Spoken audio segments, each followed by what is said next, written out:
ओम नमः शिवाय भक्तों। भाद्रपद शुक्ल पक्ष तृतीया को मनाए जाने वाले हरितालिका तीज व्रत की कथा इस प्रकार है। एक बार भगवान शिव ने पार्वती जी को उनके पूर्व जन्म का स्मरण कराने के उद्देश्य से इस व्रत के महात्म्य की कथा कही थी।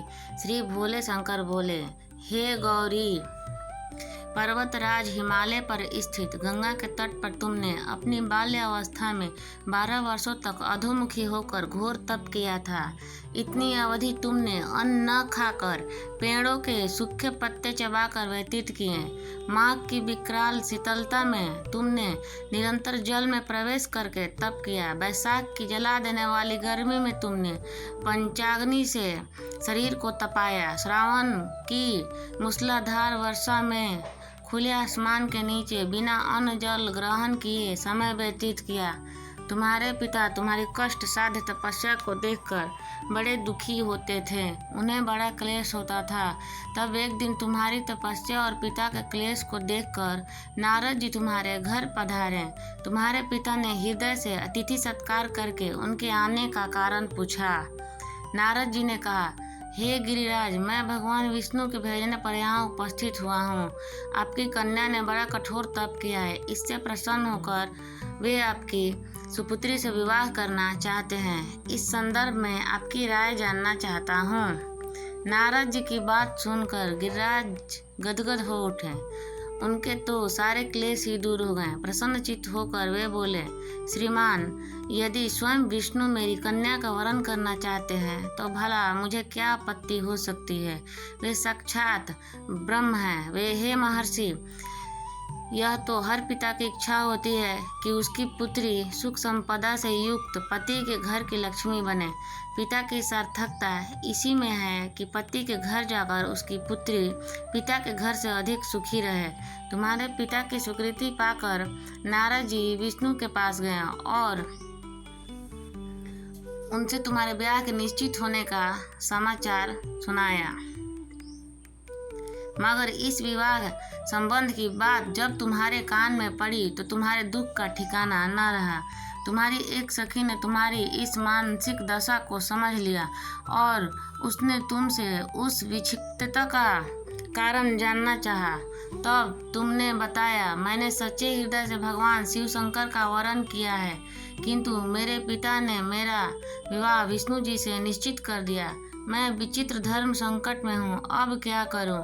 प्राण छोड़ देने के अतिरिक्त अब कोई भी उपाय शेष नहीं बचा है। तुम्हारी सखी बड़ी समझदार और सूझबूझ वाली थी। उसने कहा, सखी, प्राण त्यागने का इसमें कारण ही क्या है। संकट के मौके पर धैर्य से काम लेना चाहिए। नारी के जीवन की सार्थकता इसी में है कि पति रूप में हृदय से जिसे एक बार स्वीकार कर लिया, जीवन पर्यंत उसी से निर्वाह करे। सच्ची आस्था और एक निष्ठा के समक्ष तो ईश्वर को भी समर्पण करना पड़ता है। मैं तुम्हें घनघोर जंगल में ले चलती हूँ। तुम साधना स्थली भी हो और जहाँ तुम्हारे पिता तुम्हें खोज भी न पाए, वहाँ तुम साधना में लीन हो जाना। मुझे विश्वास है कि ईश्वर अवश्य तुम्हारी सहायता करेंगे। तुमने ऐसा ही किया। तुम्हारे पिता तुम्हें घर पर न पाकर बड़े दुखी और चिंतित हुए। वे सोचने लगे कि तुम जाने कहाँ चली गई। मैं विष्णु जी से उसका विवाह करने का प्रण कर चुका हूँ। यदि भगवान विष्णु बारात लेकर आ गए और कन्या घर पर न हुई तो बड़ा अपमान होगा।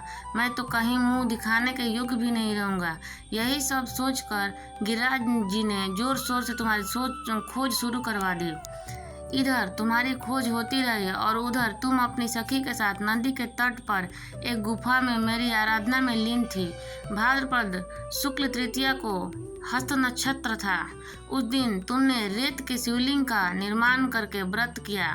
रात भर मेरी स्तुति के गीत गाकर जागी। तुम्हारी इस कष्ट साध्य तपस्या के प्रभाव से मेरा आसन डोलने लगा। मेरी समाधि टूट गई। मैं तुरंत तुम्हारे समक्ष जा पहुंचा और तुम्हारी तपस्या से प्रसन्न होकर तुमसे वर मांगने के लिए कहा। तब अपनी तपस्या के फल स्वरूप मुझे अपने समक्ष पाकर तुमने कहा, मैं हृदय से आपको पति के रूप में वरण कर चुकी हूँ। यदि आप सचमुच मेरी तपस्या से प्रसन्न होकर आप यहाँ पधारे हैं तो मुझे अपनी अर्धांगिनी के रूप में स्वीकार कर लीजिए। तब मैं तथास्तु कहकर कैलाश पर्वत पर लौट आया। प्रातः होते ही तुमने पूजा की समस्त सामग्री को नदी में प्रवाहित करके अपनी सहेली सहित व्रत का पालना किया।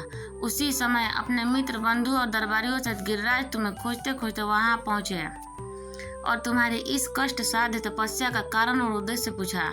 उस समय तुम्हारी दशा को देखकर गिरिराज अत्यंत दुखी हुए और पीड़ा के कारण उनके आंखों में आंसू उमड़ आए थे। तुमने उनके आंसू पोंछते हुए विनम्र स्वर में कहा, पिताजी, मैंने अपने जीवन का अधिकांश समय कठोर तपस्या में बिताया है। मेरी इस तपस्या का उद्देश्य केवल यही था कि मैं महादेव को पति के रूप में पाना चाहती थी। आज मैं अपनी तपस्या की कसौटी पर खरी उतर चुकी हूँ। आप क्योंकि विष्णु जी से मेरा विवाह करने का निर्णय ले चुके थे, इसलिए मैं अपने आराध्य की खोज में घर छोड़कर चली आई। अब मैं आपके साथ इसी शर्त पर घर जाऊंगी कि आप मेरा विवाह विष्णु जी से न करके महादेव जी से करेंगे। गिरिराज मान गए और तुम्हें घर ले गए। कुछ समय के पश्चात शास्त्रोक्त विधि विधान पूर्वक उन्होंने हम दोनों को विवाह सूत्र में बांध दिया। हे पार्वती, भाद्र पद की शुक्ल तृतीया को तुमने मेरी आराधना करके जो व्रत किया था, उसी के फलस्वरूप मेरा तुमसे विवाह हो सका। इसका महत्व यह है कि मैं इस व्रत को करने वाली कुंवारियों को मनवांछित फल देता हूँ। इसलिए सौभाग्य की इच्छा करने वाली प्रत्येक युवती को यह व्रत पूरी एक निष्ठा और आस्था से करनी चाहिए।